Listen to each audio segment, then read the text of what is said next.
लोग कहते हैं कि सुबह का समय पढ़ने के लिए सबसे अच्छा होता है, पर हकीकत तो ये है कि हर वक्त सुबह हो या शाम अगर मन में लगन हो तो कभी भी पढ़ा जा सकता है। जो आदमी मन के साथ जीता है वो कमजोर होता है और जो संकल्प के साथ जीता है वह बलवान होता है। ये मन आवारा होता है। पढ़ने बैठोगे तो टेबल पर रखी हुई 10 चीजों की तरफ मन आपका ध्यान भटकाएगा। मोबाइल कभी खुद नहीं कहता कि मुझे चलाओ, आपका मन कहता है कि मोबाइल चलाओ। इसीलिए अगर अपने आवारा मन को कंट्रोल करना है तो मेरी इस बात को ध्यान से सुनिएगा, आपके बड़े काम आएगी। छोटे छोटे संकल्प लेना सीखो। सोचो कि आज मैं 1 घंटे मोबाइल को हाथ नहीं लगाऊंगा। जब पढ़ने बैठो तो एक छोटा सा संकल्प लो कि 15 मिनट तक अपनी नजर किताब से नहीं हटाऊंगा, चाहे कुछ हो जाए। धीरे धीरे ऐसे कामों की प्रैक्टिस करो। जब आप इन छोटे छोटे संकल्पों को पूरा कर पाओगे तब आपका आत्मविश्वास बढ़ेगा। आपको यकीन हो जाएगा कि जब मैं ये काम कर सकता हूँ तो मैं दुनिया का कोई भी काम कर सकता हूँ। और आपकी ये सोच आपके मन की आवारागर्दी को खत्म कर देगी। कब तक उन चीजों को अपनी जिंदगी से हटाते रहोगे जो आपका ध्यान भटकाती हैं? बेहतर तो ये है कि अपने मन को इतना मजबूत बनाओ कि कोई चीज तुम्हारा ध्यान भटका ही ना पाए।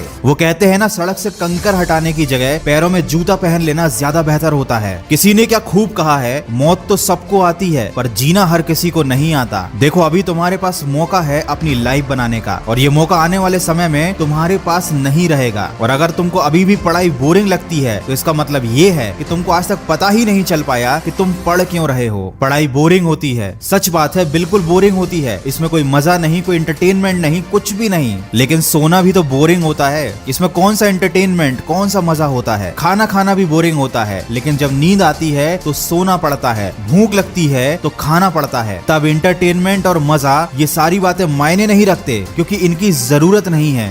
जरूरत है तो सोने की, जरूरत है तो खाने की। ठीक वैसे ही पढ़ाई जरूरी है। मायने नहीं रखता ये बोरिंग है या मजेदार है, ये जरूरी है। क्योंकि अगर तुमने अभी अपना भविष्य बना लिया तो शायद तुम आगे अपने मन के काम कर पाओगे। लेकिन अगर मजे के चक्कर में, बोरियत के चक्कर में अभी तुमने कुछ नहीं किया तो जिंदगी भर तुम्हें वो काम करने पड़ेंगे जो तुम्हारे मन के नहीं होंगे। किसी ऐसे आदमी के नीचे काम करना पड़ेगा जिसे तुम पसंद नहीं करते हो। उसकी डांट खानी पड़ेगी, शायद उसका नौकर भी बनना पड़े। तब कैसा लगेगा जरा सोचो। कैसा लगेगा जब तुम्हारे आत्मसम्मान को कोई अपने जूतों से रोन देगा? कैसा लगेगा जब तुम्हारे बच्चे के पास खेलने के लिए अच्छे खिलौने नहीं होंगे? कैसा लगेगा जब लोग तुम्हें और तुम्हारे परिवार को इज्जत नहीं देंगे?